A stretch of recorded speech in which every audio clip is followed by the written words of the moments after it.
Max Smith, welcome to the podcast. Thanks for being here, man. Yeah, thanks for having me. Yeah, I'll tell the people where we're at.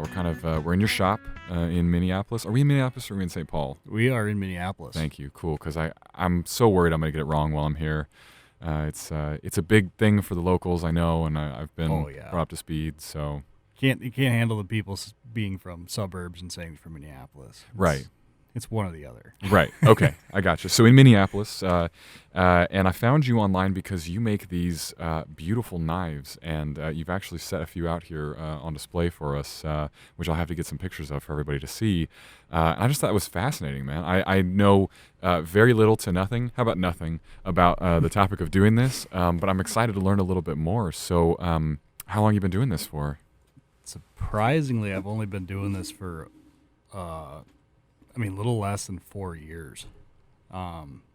Luckily for me, I pick up a lot of stuff with pretty easily with my hands.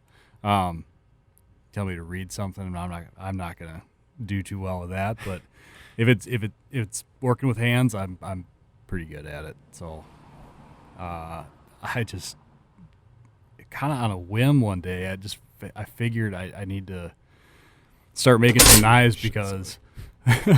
Breaking things, people. Sorry. Because I was watching Forged in Fire on the History Channel, and I had these knives I thought were really good, and I love cooking, so I'm using these. I'm so happy about them. Finally, after 2 years, got my set together, and the blades are just chipping left and right, and then I'm starting to realize these things are kind of junky, and then I watched the show, and they're chopping into antlers and wood, and then they're feeling the edge, and they go, oh yeah, nothing happened there, still got some razor edge. I'm thinking, oh my god, okay, I can't put mine back in the butcher block without them chipping, but these guys are going through antlers. Mm-hmm. I gotta figure out something here. So then that kind of triggered it. I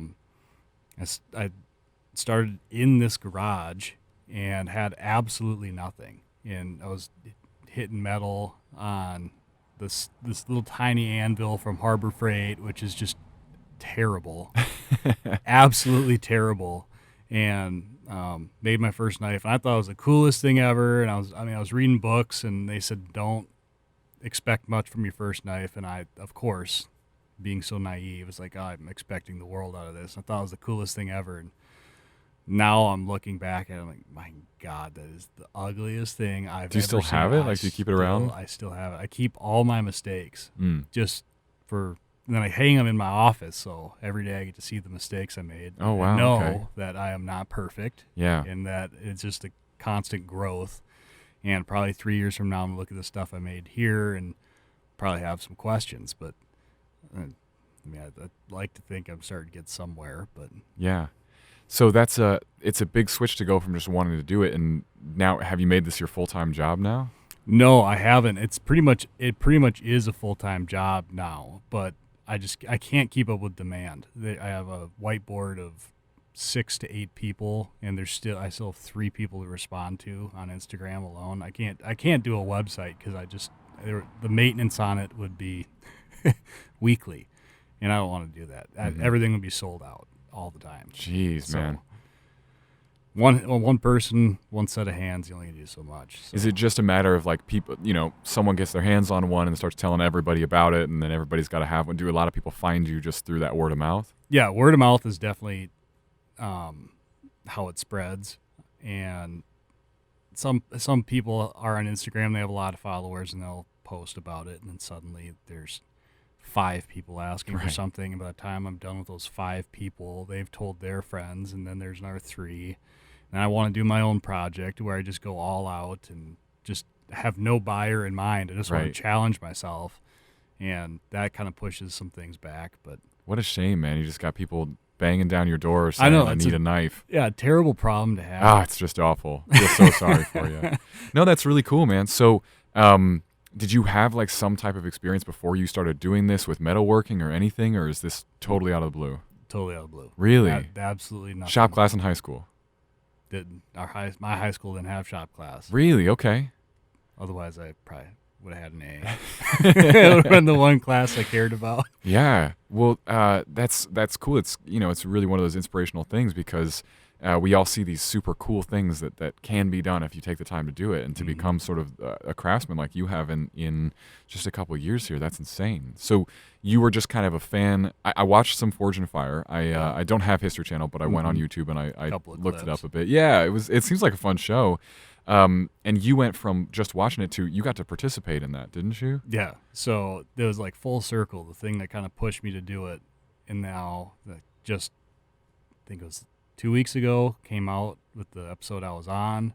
Now there's a local TV show that's doing kind of a special on this whole thing too. So now it's just kind of exploded into something I never thought it would be. That's super. Does that make you happy though? I mean, the idea of this becoming a bigger business and really growing? I mean, it's not what you set out to do. No, I mean, yeah, you're setting out to do something and you want to make people happy and produce products that people have never seen before. But at the same time, it's like the growth is so dramatic and it's so explosive that it's tough to, in a sense, turn people away. But at the same time, there's a ton of people who have no idea how much work actually goes into this. And so probably about 90% of people reach out, oh, I want this. I love what you just made. How much is it? And you tell them, you drop the bomb of how much this stuff is. Right. And it's just, you get ghosted every yeah. other day. How many hours go into like one, like you've got some chef's knives kind of on the table here looking, how many hours would go into something like that?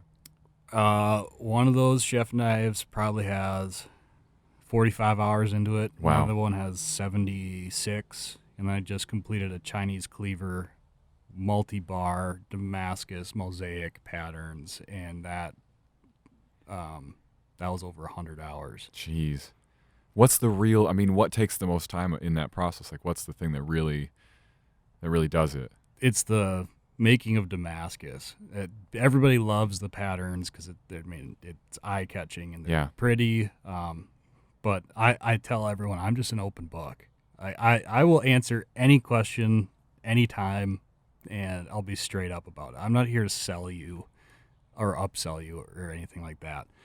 If you just want a knife that's going to do the job, I'll get you a knife that'll do the job. Right. And here's the price for it. And I'm working dirt cheap.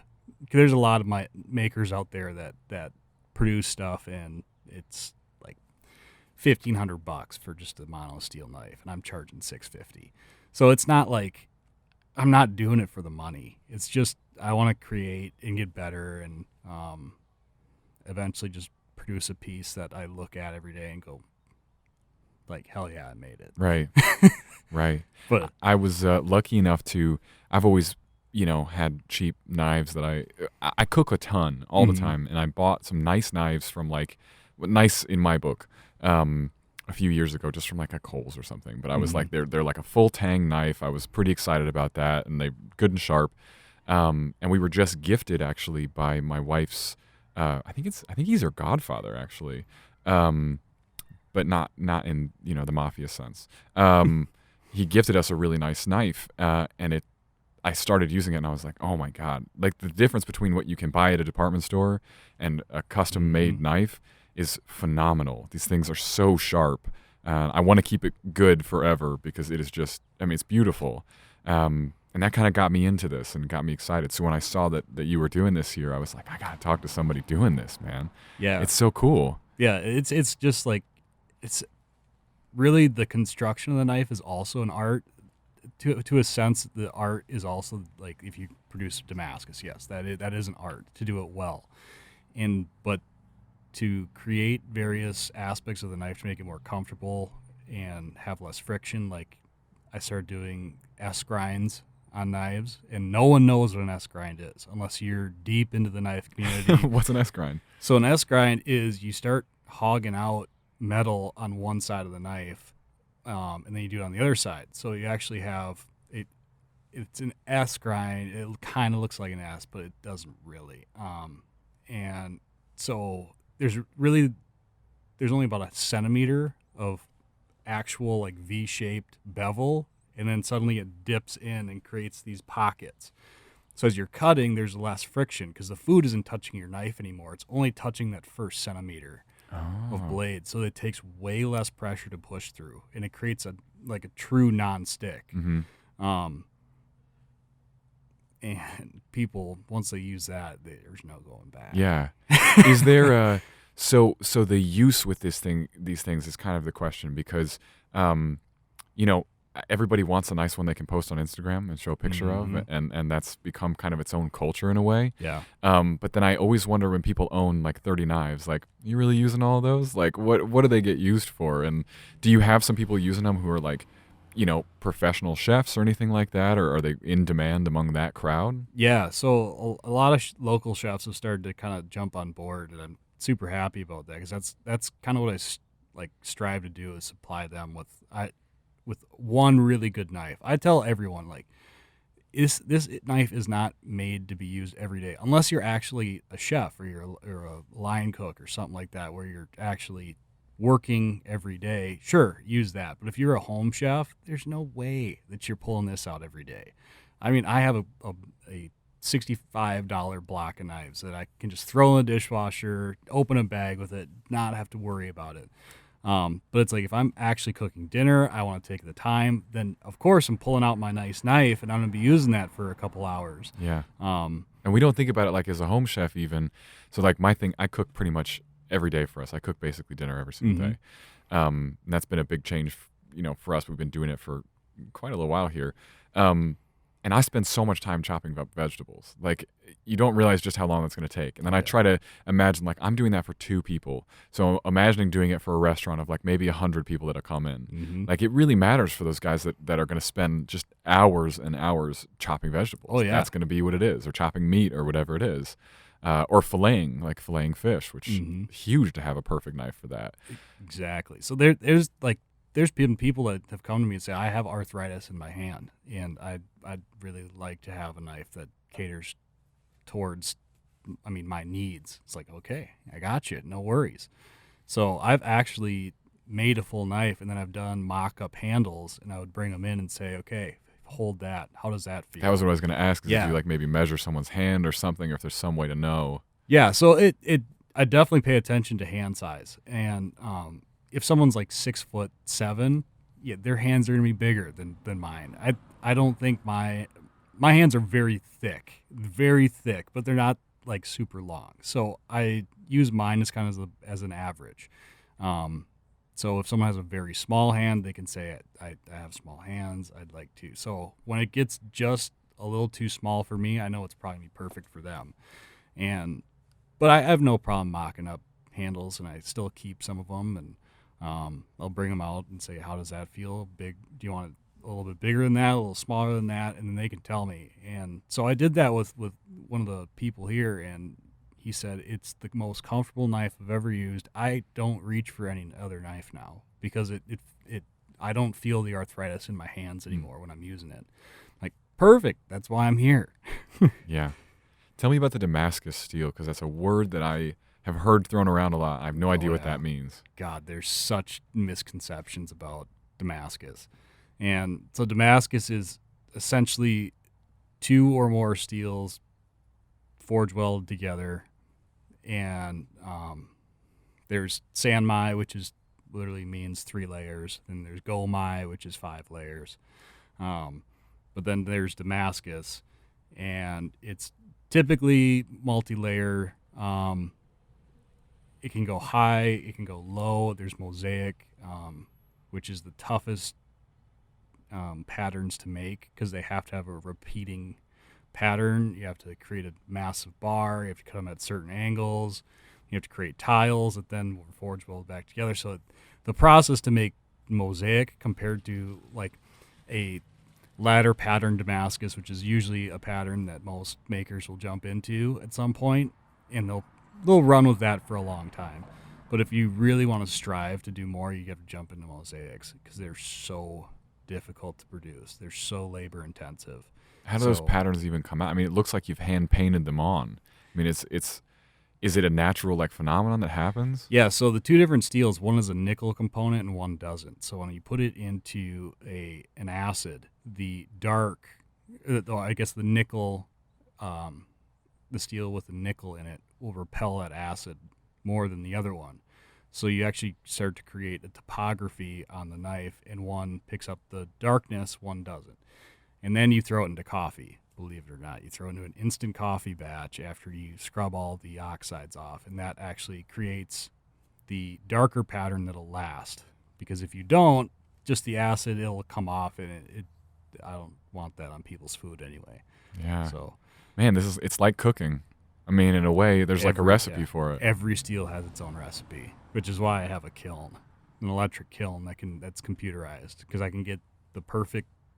I mean, I'm baking the knife at the perfect temperature, and then putting it into an oil that gets it as hard as it can possibly be without making it too brittle, to the point where it shatters within the oil. And that's why people don't use water unless you're crazy or there's a certain steel that can allow that. So you're dipping something quite hot into oil? Yeah. So I'm bringing the knife up to, for like my Damascus steels, right? Yeah, bring it up to 1495 degrees. Oh. And let it sit there for a couple minutes so it can get soaked fully through at that temperature, and then I dunk it in oil that is as close to water as they can make it. Water's too harsh. Doesn't catch on fire somehow? It shouldn't. So on Forged in Fire, there's a lot of guys that just throw her in there screaming hot. And it just kills me every single time I watch it, because there's no need for that. And it just creates bigger issues down the line. So you can create stress fractures because it's so hot and it's getting cooled so rapidly. Are you able to talk about the episode of Forged in Fire you were on? I'm sure I could talk a little bit about it. Are there still things yet to come out? No, the whole episode's out. Right. So I'm sure I can talk a little bit about it. I don't want to really run through the 35-page NDA that I signed to know exactly. Oh, I see. Okay, yeah. Well, I wasn't going to ask anything too harrowing. I was just curious, like, can you talk about how you did? Like, how did the actual show go? Yeah, so in the show, first off, it was just a crazy experience. I've told everyone, it's like you can kind of imagine going to the mountains or something, or you can imagine going fishing. There's kind of something common about that. You've seen it before, but going onto a show like that, it was just surreal. And even just getting on the plane, I didn't know what I was expecting, because I was going to a place I've never been. So every single minute, every single second, it was all just surreal. And so walking onto the set and seeing everything, how it's all set up, and then you see like 8 or 9 camera people, and then you have a crew of 50. It was just like, oh my God. When was it recorded? Like, when did you guys do this? I think we did this back in early March, I want to say. Early March. And then it just came out 2 weeks ago. Oh, okay. So you're bound to secrecy, and you can't say right. that you're on the show. And right. But yeah, it was, I don't know. It was crazy. I would have liked to have seen, a whole episode. I couldn't. I was able just to see the YouTube clips. But to me, it looks like you have a very short amount of time to produce. Is it like they pick whatever you're going to be producing, or do you get to pick? So it's just it. Forged in Fire at the end of the day doesn't like show who's the best maker and who isn't. There's a huge amount of luck to this, because I've seen people that I've watched like tutorials from, they get eliminated first round or something like that, and like the quality of stuff that they produce. You're not supposed to make a knife in 4 hours. Right. They're just challenging you to do it. Right. And so, it was like my brain is still just fried. I was so stressed and had so much anxiety from the situation, because you're like, okay, let's do this. And then there's so many things you have to do. It's TV, so you have to back to the trailer, go do this, go do that. And, right. A whole lot of hurry up and wait kind of stuff. Yeah, and you're just a simple guy working out of a garage, now part of this massive production. Uh-huh. And so just trying to breathe was the hardest thing for me to do. I felt like I was a breath away from passing out the entire time. And even in the interviews at the end, my pupils are so dilated just from the stress and anxiety that's flowing and the adrenaline running through my system. It's like there's no shortage of light on these sets. So there's no reason my pupils should be the size of golf balls. Yeah. So I had to laugh about that, because even in the interview, it's at the end of the day. Yeah. And you should be winding down at that point. So I couldn't imagine what my pupils actually looked like in the middle of this. It would just been a black abyss. Yeah, I can imagine, man. So what did they have you make for your episode? So they did it. They called it the Deadly Duo, and so it was a Sanmai construction, getting back in the Damascus kind of thing.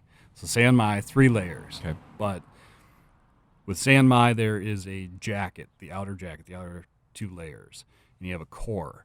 So they gave us the core material, and then they wanted us to produce a Damascus steel jacket. Mm-hmm. So, and did you get to do that here, or did you have to do it in their facility? Do it in their facilities. In their facility. Which you do not get to even like play with before the show. Right. It is a walkthrough. Here you go. Look at all this. I always think that's stuff. the craziest thing. I'm more familiar with like cooking reality shows, obviously, like Chopped, things like that. And I always thought that was the craziest thing. Like, I can't imagine cooking in a kitchen that's not my own. How many things am I going to drop, and how many times am I going to just have no idea where anything is and the exact ingredient that's so complex. I have no idea. Right. So you just do a little walkthrough, but at the same time, like if you're doing cooking around one of those shows, that's fine. Everyone knows how to use a stove or an oven or something like that. Yeah, but all stoves and ovens are totally different. You're totally different, but they're not trying to kill you. Yeah. Every like turn of the corner. Fair These enough. machines are I mean, everything in there, everything in here wants to kill you. And it's a game of staying alive in a way. Right. So using equipment like that is without any sort of introduction is crazy. Yeah. There's some guys that had like shops out in the boonies in the middle of the woods that are competing on this, and they're using hand saws, and now suddenly they're using 25-ton presses. Right. I mean, a finger doesn't last too long in a 25-ton press. Man, that's sketchy. That does sound, I mean, that sounds intense. Did you hold up? Did you make it through? Yeah, so I was actually super happy with how everything came out. I mean, I kind of went into an instinctual mode, and I produced a knife that I was very happy about, and I made it fat because, I mean, why would you make something too thin? Yeah, they're gonna do all those stress tests. Yeah, on it, right? You can't add steel at the end, so make it fat, grind it off. Yeah. And so that was what I did, and of course they have to comment about something, so it was too heavy, and they got to take some weight off. Like I know. Mm-hmm. Right. I'm not going to make you swing a 25-pound. That means. But you didn't want to watch them split it in half like they are trying to do, essentially. Yeah, they are so aggressive in testing. TV does not do the real testing any justice at all. Why is that? It just doesn't transfer. Not the same as when you're in the room. It's not, yeah, exactly. Yeah. I don't know what it is, if you can like just the noise it makes on TV versus what it does in person. And I mean, Jay Nielsen, the master smith, he's grunting. Like they have that in the TV show. We don't know if he's really grunting for Right. And then you're there and you're going, "Oh my God, calm down." Right. Calm down. That's too much. But they're trying to destroy it. They're trying to break it. Yeah. That's what they're doing. That's that. I don't recommend anyone do that with their knives ever. Right. But it was interesting to me to watch that, not knowing anything about any of this world. You see a lot of pretty, people buy cool like weapons and knives and things, and they hang them up in their living room because when are they going to use that? Right. So it's interesting to me to watch them like use a big axe on a door, and you realize like that mattered at one point in history. It mattered that your axe didn't break when you slammed it against that door. Oh yeah. It mattered big time. So it's always been it's been deep in human history to want to find someone who could make something that would not break when it was put under that kind of pressure. And there's only one way to test it, and that's to use it. Yeah. I have to imagine, like, it really made me think a whole lot more about how valued a good weapon would be in totally different time periods. Yeah, that I've always thought about that too. It's like how the trial and error that they went through to produce what they did. I know what the historians say that it's not the quality of what is today. Well, of course. I mean, we have machines that can produce steels that are, I mean, just far superior. Right. But I have to feel like it was a game back in the day. If you were like a bladesmith, like if you were producing the best blades, why in the world would you tell anyone else?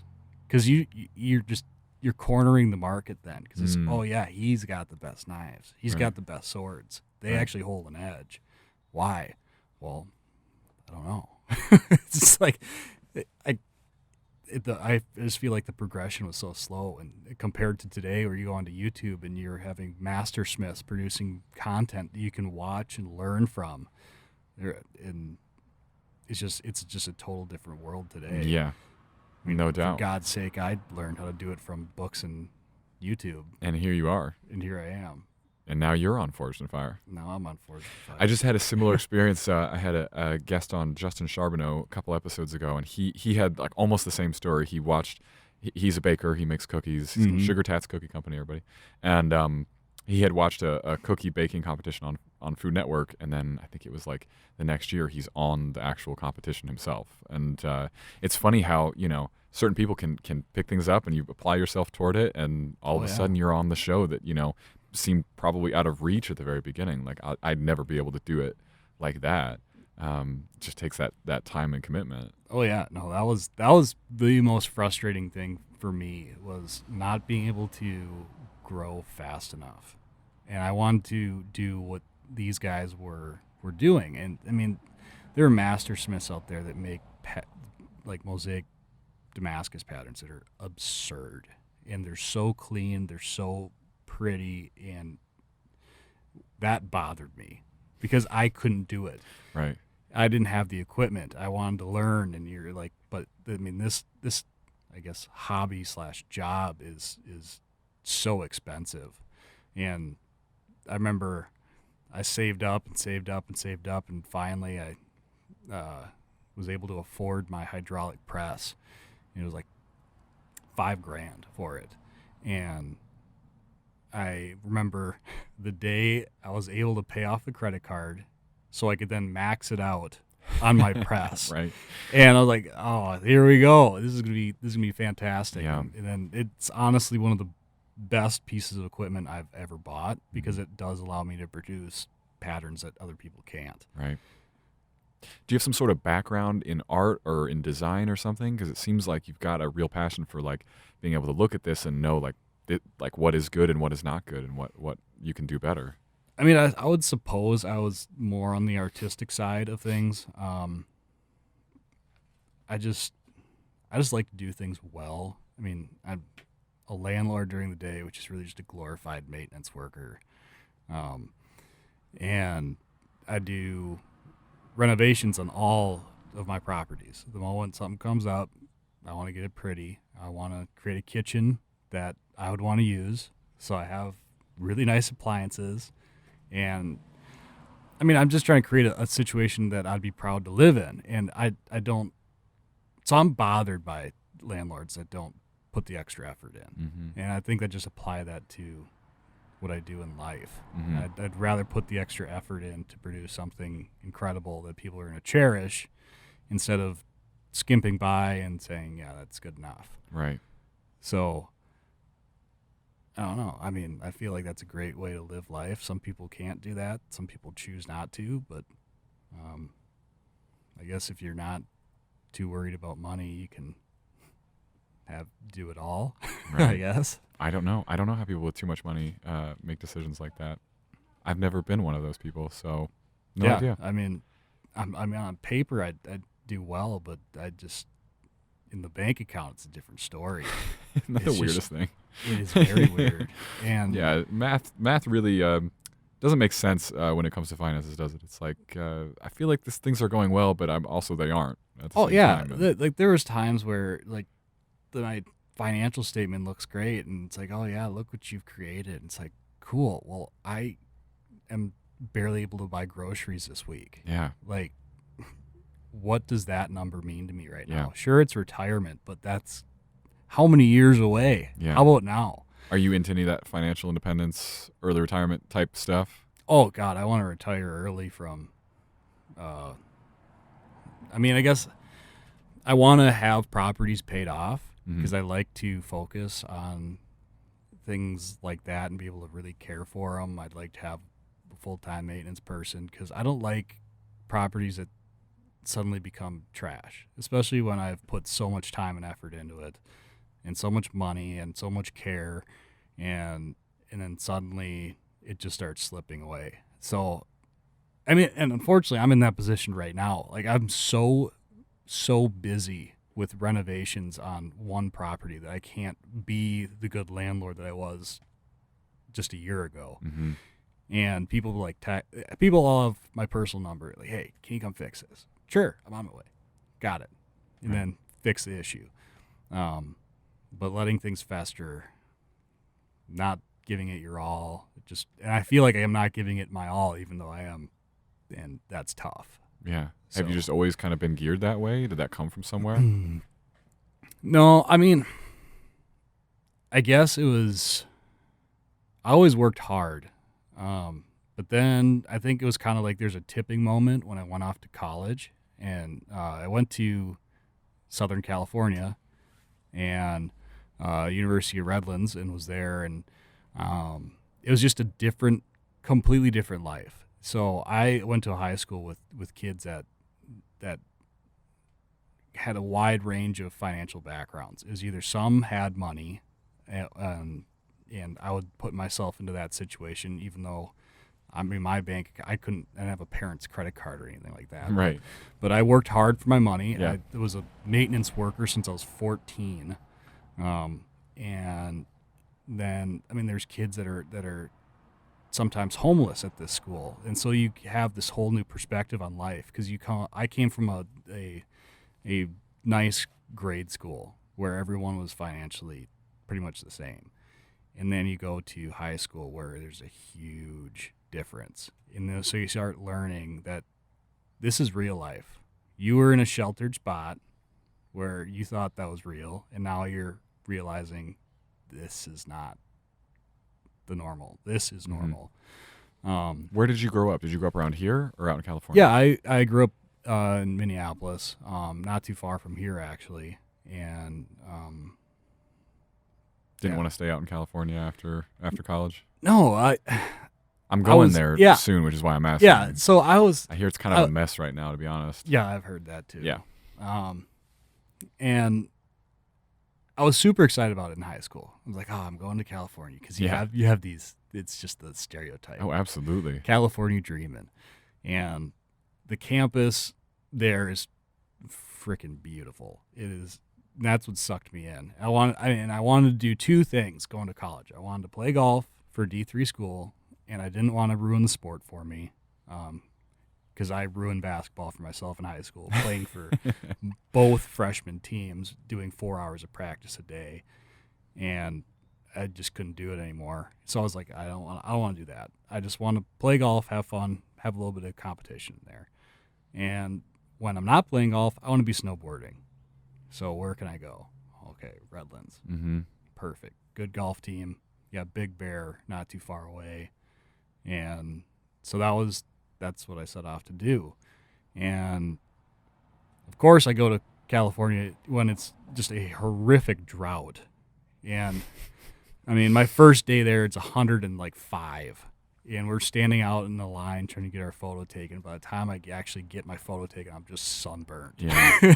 Yeah. It's just like, okay, here we go. And then we go in the dorms. The dorms are just essentially glorified concrete cells. Yeah. And the sun's been baking them all day. Uh-huh. So we have 4 fans. Do you have AC at least? No. Oh. We have 4 fans going, and we're all sweating through our sheets. Yeah. And it was absolutely miserable until about October. And okay, yeah, this is great. And I had fun my freshman year for sure, but having the background of my high school and going to there and watching these people drive around in Porsches and Mercedes, and you just can't. And then, like, people were complaining about their dad only giving them $100 a week.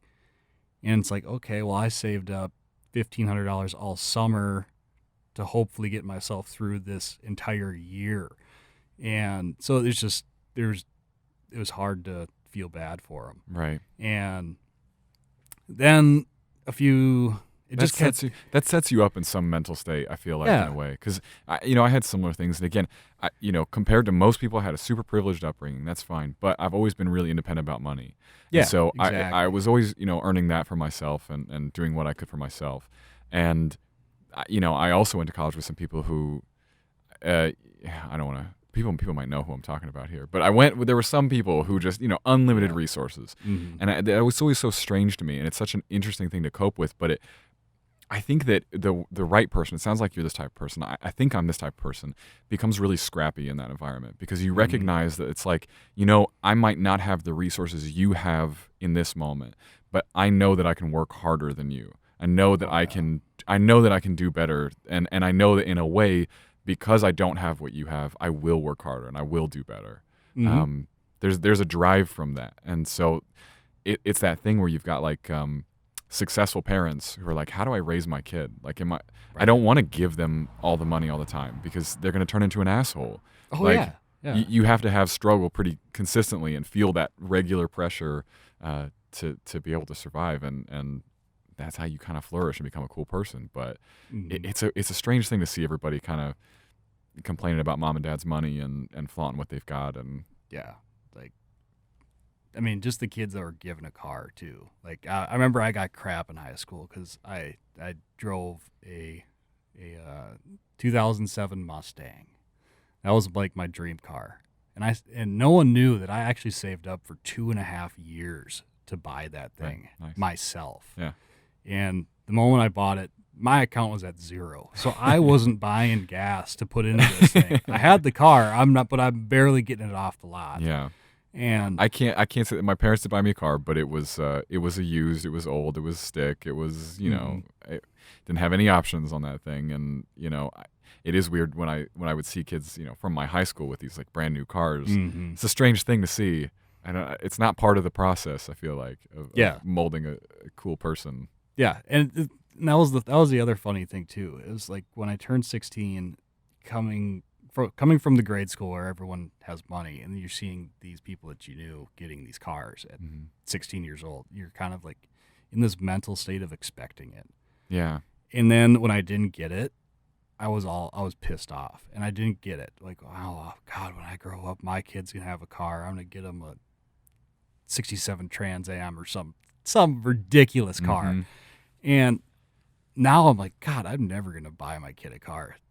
That's dumb. Yeah. Let them earn it. Some people, but people can turn out cool too. Yeah, for sure. My wife had a nice car in high school. She, her parents did well, and they're smart people, but she didn't turn out spoiled, and so it can happen. There's no set rules about any of it. Exactly. It's just it's all just comes down to the person and who's raising them often and exactly and what the environment is. But it's cool that you were able to kind of see some of that difference. I feel like it would be much harder to be on either side of that spectrum of people. To be the richest guy there with everything, or to be the poorest person there who, like, said is homeless or something, trying to put themselves through college. Like, it's good to land somewhere in the middle and try to see both sides of what could go wrong. Oh yeah, and I mean, being in the middle, you can easily see both, because I mean, you're looking both directions. But I mean, sure, it'd be nice to have everything given to you and not have to worry about money ever. Yeah. But at the same time, you never will build a work ethic. Right. So if something does go sideways, what are you gonna do? Yeah. You're just gonna fail. Yeah. Well, now you have this chance to really like build something here. People are interested in what you're doing. Are you going to make plans to like expand, to start working with other people and bringing them in on this and be able to do more? Well, there's talkings about doing a knife company, but at the same time, I'm so busy now that it's really hard to put that into motion.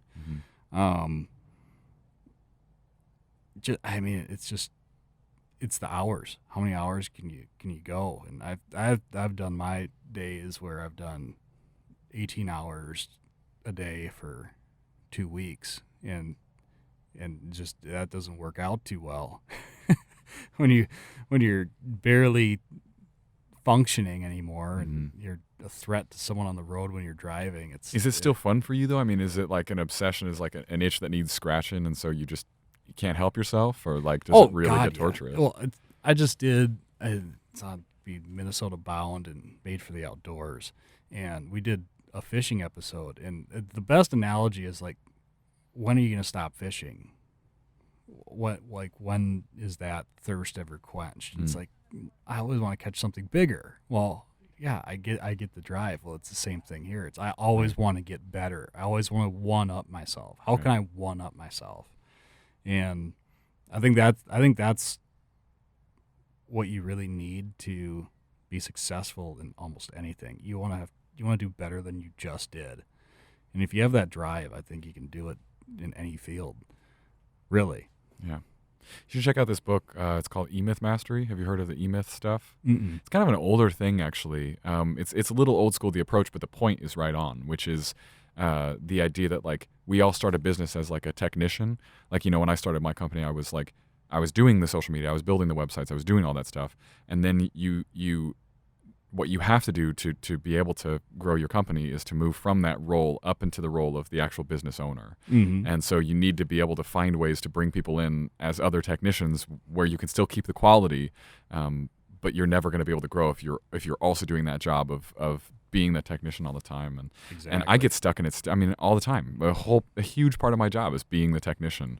But luckily, sometimes I'm able to like be the owner and like delegate and let somebody help me, and it gets a little better. But at the same time though, if you're going to be a good owner, you got to be hands-on every aspect. You can't just say I'm not going to do that anymore. Right. Because that's when you start to lose sight of of your business. Yeah. Because then people start doing crappy jobs, Yeah. and if you're not there to correct them, then you're just going to lose everything you built. Yeah, and it's interesting, it's even different as a craftsperson because, often people are coming to you for your work, and the question would be if you could ever teach someone to do your work. And really, that's the problem. I know. That's the big problem. You'd have to find someone who's just as crazy as you. Yeah, but at the same time, I feel like you'd put them in a hole where they can't be themselves. Yeah. How do you produce the same stuff? It's like they got to put their name on it too, because who would ever? I mean, cool, yeah. There's an apprentice, or you could do something like that. But at the end of the day, they're going to want to be their own person at some point, and trying to keep them in a box would just be detrimental. Right. I get you. But it's tough. It's a tough world. Because you got 3 unanswered DMs of people who want your stuff. I know. I feel so bad. And that's the other thing, too. I get these messages, and I won't respond for like 2 weeks because I'm so busy. But I want to thoroughly look at their message, fully digest it and understand it, and then respond in a courteous and like educated way to say, this is what I'm going to do. So... Yeah. I'm never ghosting people or blowing people off. Like, I see your message. Right. I just can't get to it right now when I'm painting these walls and fixing this plumbing. Mm-hmm. That's the part of your job you need to get. You need to get somebody else to do, right? Yeah. Yeah, I got to find a full-time maintenance guy. For sure. Doing maintenance is a great way to build character, but when you have a million other things to do, the last thing I want to do is snake someone's drain. Yeah. hiring people is a scary thing, man. And I think it's coming up a lot in this conversation. I mentioned to you that I am without going into too much detail, I'm hiring right now, and it's just scary because there's no I don't know. I have trust issues with other people. Probably is my major issue, and I'm a control freak, and I like to micromanage. And luckily, I've learned to get rid of a lot of that. But it's still really tough to entrust like something that you've built to somebody else, and to believe that they, it's not often someone will care about something you've built as much as you're going to care about it. And how could you expect them to? Yeah. But, I've found some people who have, and I've worked with some great people who they care about it. I don't know why they care about it. It's my thing. But they do. And you're lucky when you're able to find it. Oh, and then you got to hold on to them tight. Yeah. And, yeah, just, scary hiring people. It's hot. Imagine leasing to people that you have no idea. After That's you've done even a full remodel. That's tough too. And I got a big wake up call about that just this past January. Leased to some guys, and one of them ended up just going absolute loopy, and he tried to flood my property 3 times. What do you mean tried to flood it? Like literally tried to flood it. He was on the 2nd level, of course, so he's a top level. Yeah. And he plugs his drain and turns the faucet on, full blast. And I got a call at 3:45 in the morning from the tenants beneath them saying there's water pouring into their kitchen. Jeez. That I just also remodeled. And so now I'm running over there. And the weird part was I looked up what this, because I get background checks. Right. And there was a property damage mark on his background check of like over $1,000. And I did the math, and it was when I was assuming he was in college. So I'm thinking it's probably a landlord, just he threw a party. Right. And there's enough damage to go over $1,000. Hopefully he's grown out of that. Yeah, and hopefully he's grown up. Because he wrote a really nice letter saying, I'm looking for a place to call home. I don't know how far back. I made a mistake when I was young. So I'll give this guy a chance. And that was a big, big mistake. What was his deal? Was he mental health issues, or was he on drugs, or was he looking for some insurance money? Yeah, so he was doing meth. Oh, fun. So starting there. And then we actually, before he got evicted, which was really hard because you already have the COVID stuff in place, so you can't evict people with money owed. So, so he's doing meth, and the meth caused bipolar issues and schizophrenia. So now he is also mentally off, and there's no saving this guy. I don't feel like that's a side effect of meth. I feel like that's the effect of meth. That's just sort of what it does, right? Yeah. So we went to his parents' house to try to get him help. We found his parents to try to get him out of there, and which is way more than any other landlord would do. Right. And they were actually relieved that he was gone. They're like, he just moved out. We're kind of enjoying life right now. Oh my gosh. And so now I'm roped into this. Yeah. Fully. And his cousin moved out for his own safety because this guy was going crazy. And I talked to the tenants after he was finally gone. He said, yeah, he would go for over 24 hours straight, just banging music, just doing whatever he does, and then he'd go quiet for 2 days. Oh my and then God. He'd fire it back up. Jeez. Another 24-hour binge. And I heard from tenants that there were issues, but I didn't understand the extent of it. And then I'm seeing his windows all open when it's 20 below outside, and he has the heat blaring. But then he's legally allowed to do all this too, which is the worst part.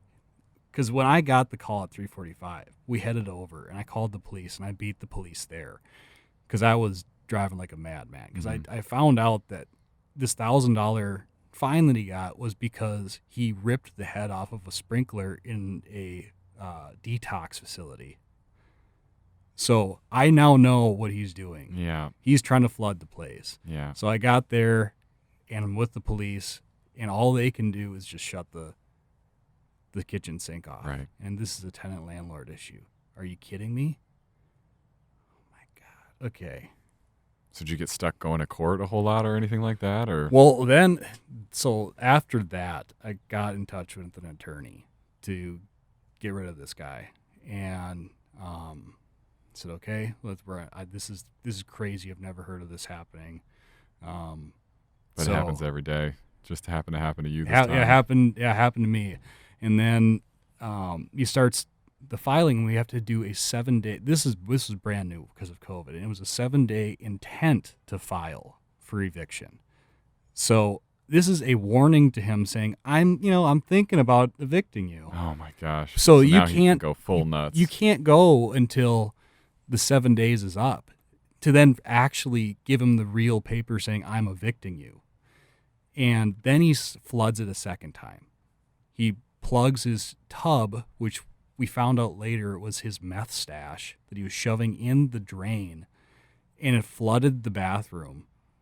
And I emailed my attorney. I'm like, oh my God, this is what do we do? He's like, okay, I'm forcing this thing through. We're like day 3 on this. Yeah. And he forces it into the court, and somehow, some way they pick it up and overlook the 7 days. So we get going, and then he floods his kitchen a second time. The ceiling collapses in the kitchen beneath. And here I am trying to balance knives, regular work, and life at home.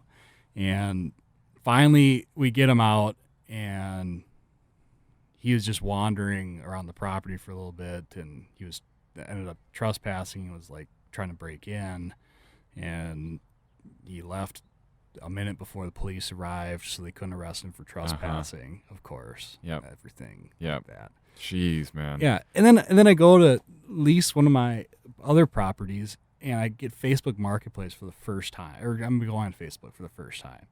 And who's my first friend request? This guy. This guy. No. Yeah. So in his mind, what? Nothing even probably happened. He has no idea.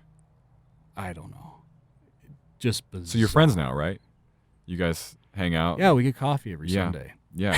You have him come work on some knives, you know? Yeah. That guy with a knife, I think, would be just excellent, probably. That was a scary part. The tenants that were living there were actually arming themselves with knives and mace to walk the common hallways. I would. Because did you have to stick them somewhere else? Like, was there anything you could do for them at the time? No, that's what pissed me off the most. Yeah. I mean, I care about my buildings a lot, but having tenants fearing for their lives every day, and you can't legally do anything, it ate at me every day. I wasn't sleeping. I wasn't eating too much. I just couldn't get over it. Yeah. And it's still tough. It's still tough to even think about that you were in a position where you're just so against the corner that you can't move, and you're just hoping someone else can fix your problems. Yeah. That's never fun. I don't like that feeling at all. No. I get really bothered by things I cannot affect, but that are, really shitty that other people have done. Yeah. But you realize that, even trying to solve a problem with someone, most people don't try to solve problems together. Like you will just make situations worse, especially like, I'm thinking back to when I, lived in an apartment, had neighbors and shitty neighbors, and you're never going to be able to work things out with that neighbor. It's just going to get worse. There's no way they'll listen, because if they were a considerate person, they would have been doing whatever it is they're doing in the first place. We're staying at this RV park here, and we've been having a lovely time. It's like a really nice RV park. It's been great. But 2 days ago, an RV pulled in next to us, and I'm not kidding when I say their slide of their RV is an inch from ours. And I look at where they're placed, and they have like 3 other feet on the other side. So they just don't care. And so we can't open like our windows on that side anymore, because it's like their window. You're breathing the same air. At that point. Yeah. And now there's a dude that's standing outside, just sort of chain smoking and talking to himself. And honestly, like, people think the RV life is like crazy. Usually it's not. It's mostly like chill, relaxed, super nice old people is who we are usually parked next to. Yeah. Really, really nice, considerate folks. They go to bed at the same time I do at 8 o'clock, and they wake up at the same time I do at 4. And so, it all works. I don't actually wake up at 4, but I do go to bed by 8 these days, kind of. And it's great until you get this one, and I'm like, yeah, what do I get to do now? Like, exactly. I have absolutely no. If I go and talk to them and say, hey, you need to like move this thing, I'll just get a no, and that's their right to say, because I know that someone who would listen to me saying that just wouldn't have done it in the first place. Exactly. I'm so confused. That type of person. Yeah. What is the deal with people having absolutely no consideration for other people ever? What is this? We went to the park here. Here, let me bitch for a minute about Minneapolis. Go for it. The park, Minnehaha Falls here. Oh, yeah. Yeah. Lovely park. It was great. We went, super nice day, and everything's mostly fine, except that I'm being driven crazy by the people in this park. First of all, I'm not used to having people around when I go like out in nature. I'm going out in nature because I don't really want anybody else around. Yeah. But I understand that it's a city park, and that's what you get. That's fine. But there were so many people who are blasting their own music on their phones, like in their pockets, just kind of having their own party, I guess. And I'm like, that's crazy. Like, you came here to listen to some birds. right? Like Right. that's super weird. And every other person is having a speakerphone conversation with somebody.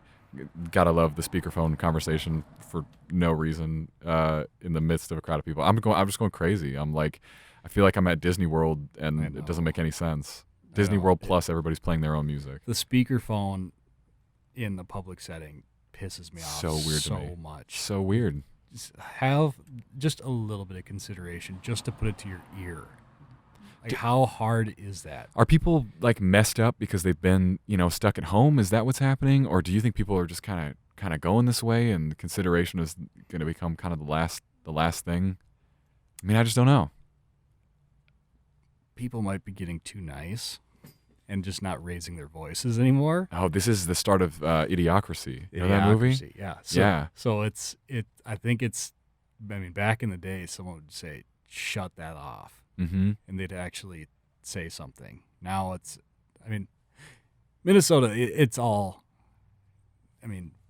very nice and, always help people out kind of thing. But if you're some guy that's just a total dick, yeah, we'll be nice to your face. But at the same time, the moment we turn around, it's going to be, God, can you believe that guy? And then you just like, you're venting to your friend. Oh yeah, he was terrible. Right.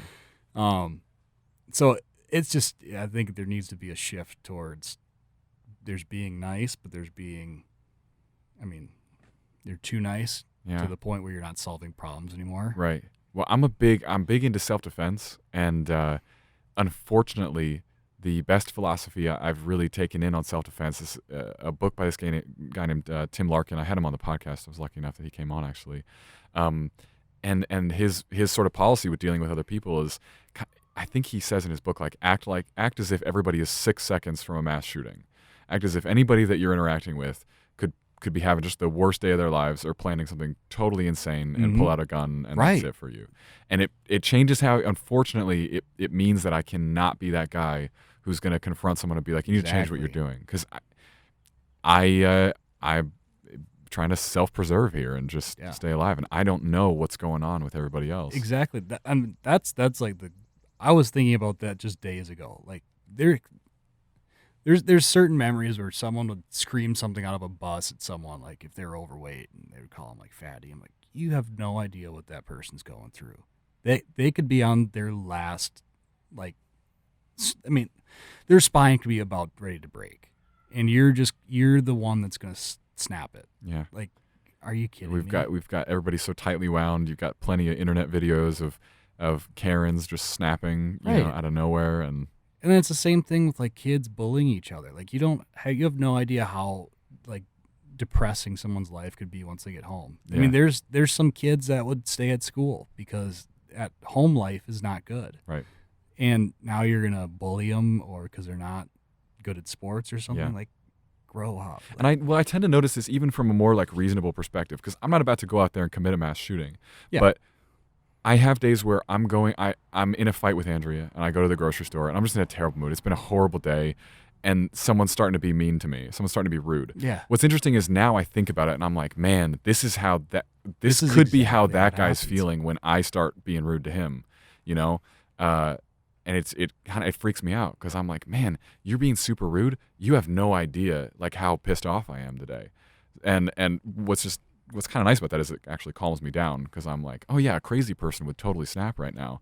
Yeah. But we don't know what's going on with another person, man. Yeah, exactly. At all. It was just like with the crazy guy, the crazy meth head. It was just like, I was so emotionally like distraught that going anywhere, I was just a hairpin trigger from either just breaking down, or I just really just breaking down. Yeah. You're held together by a single stitch at that point. Right.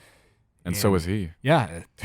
And you can't see it in someone's eyes as they're walking down the street if they're what they're tweaking on at that moment. Right. And exactly. We need some sort of asshole test. There's got to be a way to find out if someone's like going to be a cool person or not, and it's got to be hard to make decisions like that when it comes to tenants. But that's why I'm thinking you've been able to do this with tenants, and despite this one circumstance, I assume generally your tenants turn out pretty cool and things work out okay. And yeah, right, 9 out of 10 maybe. Yeah, the weirdest part is I think I have way too good of a relationship with my tenants because I mean, I'm always told like you got to make sure that they're not friends or anything like that. Because if you have to evict them, you don't want to have to evict your friends. Right. So it's kind of a business and life. Arm's length kind of. Yeah, but it's like I'll have conversations with my tenants and I'll see how they're doing, what they're up to, and I've given rare bottles of bourbon to my tenants, and I go the extra mile for them, and always will. And they reciprocate, and they give me rare bourbons that they find. They'll leave it at the door, like when all this was happening, all the crazy stuff was happening, and my tenant said, "Hey, I found this bottle. Do you want? Like, I'm gonna leave you a taster of it." And it's like that meant so much at that point. It's just the smallest little act. Like I'm going through absolute hell just trying to get up every morning, and just to keep like on an even keel, and then he's leaving something for me. Right. I mean, like I don't know. I can't describe it. As easy as it seems to be for people to be inconsiderate and terrible towards each other, we don't realize that you do little things for other people that are nice, and that makes a big difference. It does just not take much to just be nice to someone and help them out, make their day a little better. Right. Are you big into bourbon? It sounds like this is another love of yours. I do love some good bourbon. Is it so? I feel like the more you get into caring about craftsmanship, you start to care about it in a lot of aspects of your life, because you realize what you do and what goes into making that perfect knife. And you got to think like, okay, what goes into making a perfect bourbon? What goes into making a perfect burger? Like what goes into all these different things, right? Everything else so much more. Yeah, it makes life a lot more expensive. It does. But I think at the same time though, you start learning about the craft. And there's bourbons out there like Weller that are off the shelf. You can buy. I loaded up my suitcase when we went to Kansas because I found it at a liquor store, and it's just 175s of Weller. And I grabbed 3 of them. 4. I grabbed 4 of them. We tried to drink one of them in a weekend, and it didn't. Oh. We had 6 people. Okay, all right. Yeah. Shit. All right. No, and we had 3 days. We had 3 good nights, and we had 6 people. So there was definitely a good effort. But yeah, those other 3 bottles came back with me, and those things are like $21. Yeah. It's just you just learn what's good and what's not, and the price tag on a lot of bourbons just is not justified at all. Right. There's a lot of I think that gets to sort of the core of like what good capitalism could be. When you're an informed consumer and you buy things that are good and that are made by people who are trying to make them well, and you know become a part of a community of everybody trying to do something that is high quality. I feel like that's how it's really supposed to go down, and we have such a stark misconception of like the word capitalism has become a bad word, and I'm like, that's not what it means. No. Like when someone buys something from my marketing company, it's good. I'm gonna make it good. I'm gonna do my best to make them happy, and the effort in. Right, but it's just as much they could go to the the website that sells websites and pay $100 and have a piece of crap and be upset about it. I feel like we have to intervene at some point. Like that would solve a lot of issues if you were brought up to know, like, to care about the things that you're buying and that they should be good, and you should consider that, and that you're voting with your dollar all the time. That's a world changer. But yeah, it's just in a way, people also should just have like an artistic hobby. Yeah, and I feel like that opens your eyes up so much more, because once you start getting into that community, you start appreciating things so much more. And like just being in construction, I'm not looking at your flower vase or something. If you have a really nice new home, I'm not looking at your flower vase. I'm looking at who did the molding on the ceilings, who put the baseboards in so cleanly and nicely. I'm looking at everything else that you don't want me to look at. And it's just those details you start picking up on. You start to understand the craftsmanship that allowed that flower vase to sit where it is. Yeah. I would go insane if I didn't have creative projects that I did for myself. This podcast is one of them. Yeah. It matters to me that I do this right, and it helps me see when other things are done right. You're right. I mean, but I'm about to go on too many tangents. You can't let me do this. I've gone on these tangents on the show before. It's healthy. You gotta let it out. It's just people who are fine being a part of this system that wants them to outsource every part of their life and do nothing for themselves. You're supposed to purchase your breakfast from this place. You're supposed to go to this workplace, and you're supposed to sit here and just do your job on this computer for 8 hours. Mm-hmm. Then you're supposed to purchase your dinner from this place, and then you're supposed to go home and watch these programs on whatever streaming platform you like. And I feel so messed up about that. I feel like there has to be more than that for a person to keep it together and to actually appreciate what's good and what's out there. Yeah. And it's very punk rock. Buck the system. You know what I mean? Yeah. But get out of the system for real. Yeah. No, it's the same thing here. It's like I make enough knives for people. Like a lot of the custom orders that I do, it's like I'm not too thrilled about it. I mean, sure, they're going to get something that's really good. At the end of it, it's going to be better than anything they have. But I need to make my own stuff where I just challenge myself, because that's what brings me back to like the root of it. Like I do have to pay for stuff, mm-hmm. but at the same time, I love donating stuff, and that's like one of the biggest drivers for what I do, because I know if I just put the hours in, and I put in, I don't know, 60 hours, and then someone's going to pay $1,100, $1,500 at auction for something, and it's going to go to a great charity. Like I love helping out No Kid Hungry. That's one of my favorite ones, because I mean, who wants a kid to be hungry? I've been there. When I was it's just starting my real estate business, I had every single credit card maxed out, and for the last month of my project, I could not afford food. So I was literally starving every day, and that was tough. I'm like, God, what about these kids who can't work more? Mm-hmm. They can't put in those hours because they're cornered. It's the same thing, or they can't help themselves. Right. And so that whole thing kind of registers me a lot. And I mean, the lowest point I remember in my life was going to the grocery store with all my credit cards maxed. My business credit card was maxed out at $36,000. My credit card, my personal, was maxed out at $5,000. I had no cash, and I only had one of my savings account with a positive number in it. And I go to pull out $20, and I got 15.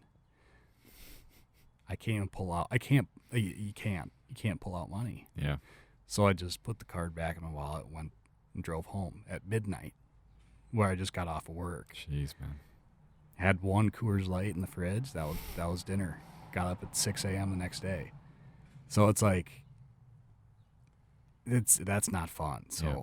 I mean, donating and helping people who are really in need, I mean, that's big for me. Well, it's a really cool way to donate, because you could take all 65 of those hours and go like stand behind a booth at some event or something, and right. Call it volunteering. But what you're able to do by doing what you do, first of all, you get to do what you love, so no harm in that. But you're also, you're tripling, quadrupling the value of every hour that you spend doing it for that organization. That's exactly right. Yeah. One of my hours doing something, handing out T-shirts, is not going to equate to making something like this. Exactly. Putting it out there for someone to buy, and then it's just the multiple factor. That's really what it is. Yeah. How many knives have you made? Do you keep a count? I used to. I lost count now. Where did you lose count? In the thousands somewhere? In the no, tens not of thousands? no. It's only in the millions. I think it's probably. If I were to guess, I'd probably say around the 300 number. But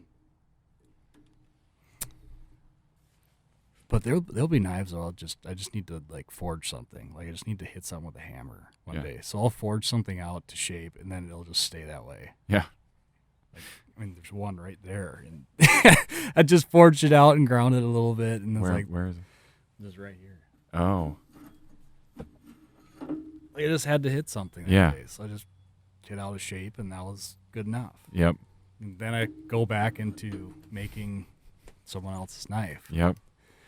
Yeah, it becomes a workout in a way too. I mean, oh God, it's a workout. Skip the gym membership.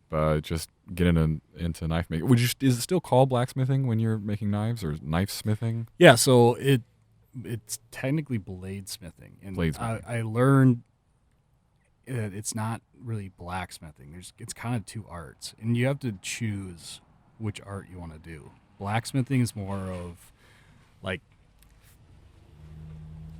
creating tools and other like I don't know like bowls and again I'm not a blacksmith, so Right. I don't know what they create. Yeah. But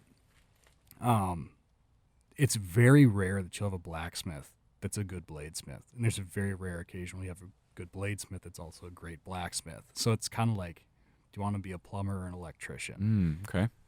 So Does your last name figure in anywhere to this equation? Or is it just luck of the draw?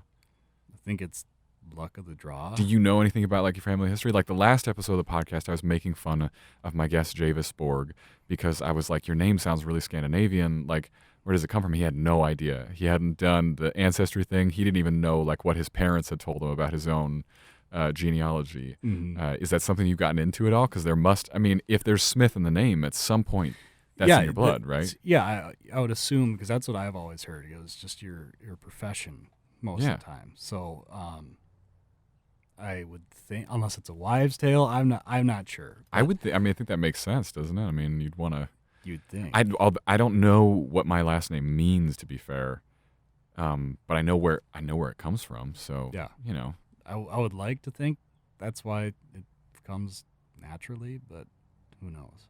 Maybe it's all. I'm curious if it's all like in our DNA somewhere. Oh, exactly. There's a lot that it seems like we don't. It just seems like there's more that we don't know about, like what really gets passed down in our genes. And maybe there was something in the history that drew you to it. Yeah, maybe. But at the same time, my dad's terrible at tools. Is he? Yeah, you give him a saw, and suddenly there's like a hole in the wall. I asked you to cut the 2x4, right? And now there's a hole. Well, okay, yeah, they're right. Did this actually happen? That seems really specific. No, as an example. No, well, but it's he's one of those guys he's all about doing it like how it used to, like we need to like refurbish these hinges or something like that, and he'll really put the time in on one, and then he'll leave. And there's 65 other hinges to do, and okay, well, great, you just spent 4 hours on that one hinge. Let's multiply that out to what it's going to cost to refurb these hinges. Right. Okay, let's buy some. Yeah. Don't tell him. And then he'll come back like 3 weeks later and just be upset. Why did you get rid of it? So it's just comical, and we all laugh about it now. But yeah, well, maybe skip a generation. Yeah, exactly. What was like the hair supposed to skip a generation? Yeah, but I think that's on your mom's side, they say. Yeah. So, which I should be just an absolute ape then. Really? Yeah. Yeah. Furry. I think I'm still a little too young to see what's going to happen there. I'm not sure. I hope it stays. Be nice. Yeah. I don't really want to. I think I'm clear of mine, because my dad lost his hair. I think he was like in high school. He said it was coming out in clumps, and that hasn't happened to me. But God, when things get stressful, the hair does start coming. Really? Yeah, it's the stress that just starts pushing it out. I figured I'd just grow it out while I can, just to say I did it, and then see from that. I did that until in grade school, until I had a mullet, and I saw a picture of myself, and I'm like, oh my God. Oh yeah. I felt the same way about the beard. I look at my wedding photos and I'm not pleased because it was much, much longer at the time. I like to think I keep it a little more realistic now, but still, I'm like, it seems to get shorter every year at this point because I'm like, I just can't stand. Exactly. It's just like that's the funniest part. The moment you start seeing it through a picture, it's something about pictures. It's not like you can look in the mirror. It's when you look in a photo, you're like, God, what was I thinking? I think that's good common sense. I think it's normal to be a little cringed out about like who you used to be. I mean, and it happens fast too. Like I've said on this podcast before, I could go back and listen to the first few episodes of this and just be so embarrassed about, how I was as a podcaster, what I was doing with my voice, or like why I think that was a good conversation to have, Right. But you have to keep going for it. You just have to keep trying. I do feel bad for kids now who have their whole lives recorded all the time for the internet. I mean, I know. If you recorded anything I said when I was 12, I'd be so idiotic, I know. We definitely dodged a bullet on that one, but I don't know how kids are going to handle that long term. yeah, it's just the pressure of all that is just ridiculous. It's awful. It's like a new sport where you have to one up someone else. It's Yeah. just like I can't stand that. Everyone's on TikTok and Facebook and whatever other crap. It's barely standable to do as an adult. Like, I'm an adult, well-adjusted, I think, man, and when someone leaves rude YouTube comments, it still can hurt my feelings, which is why I don't read them. For anybody who's wondering, I don't read them, any of them. I think that's what every person who's successful at doing something like that has done. They have to ignore the comments. Yeah. Completely. Right. But I can't imagine being a kid dealing with that. And I mean, you deal with it too. I'm certain that you have gotten people who just degrade your work when you put it online, right? It's got to be mostly positivity, but someone's been rude at some point. I don't know if anyone's been rude yet. Really? Yeah. I think I've gotten very lucky on that. Yeah. Must have. Maybe it's a real supportive community or something, but the more attention you get, the more haters are going to pour in too. Oh, I know.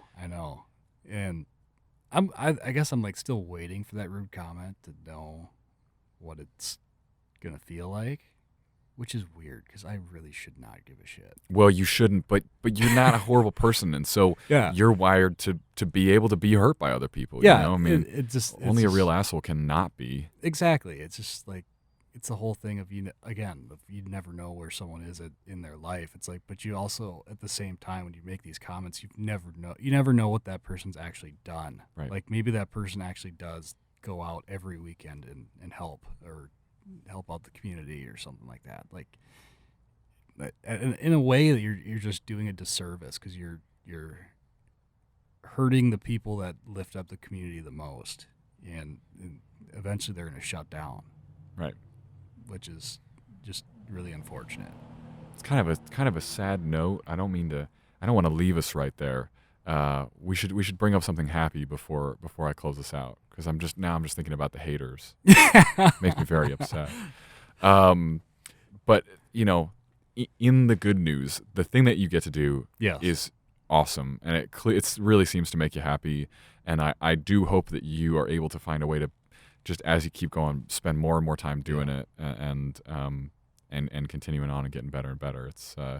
It's pretty exciting. It's pretty cool, man. Well, thank you. Yeah, it's definitely an art that keeps growing and keep learning from it. And I think meeting people is the best part about it. I mean, at the end of the day, I do make something, but I do get to meet a bunch of really cool people throughout the journey of this. And it's like, if I can make them happy with the product that they'll pass down to their kids, perfect. I'm all in. That's awesome. Something that really stands the test of time and be a nice little family heirloom for a while. Yeah. Yeah, absolutely. Multi-generational knives. It's coming. Well, we'll have to check in next time I'm in town, because this has been a lot of fun. I appreciated talking with you. Thanks for coming on the show. Yeah, absolutely. And for the people listening, thanks, of course, for listening, as always. And tell people let's not skip this. Tell people where they can find you, social media, things like that. Yeah, I'm just only on Instagram, and it's XX Custom Blades, and you might be able to just get it through looking up Max Smith. Yeah, just shoot me a message, and again, if I don't respond, I see you, I hear you. He wants to. I want to. I just have to have the time to thoroughly respond well, because I'm not blowing you off. If you want something of quality, it's worth the wait. And I'm looking at these, and I can tell you they are worth the wait. So go check them out when you can. I'll take a few pictures, and as always, I'll post those up at THicksonLife. And again, thanks everybody for joining us. As always, we will see you on the next episode.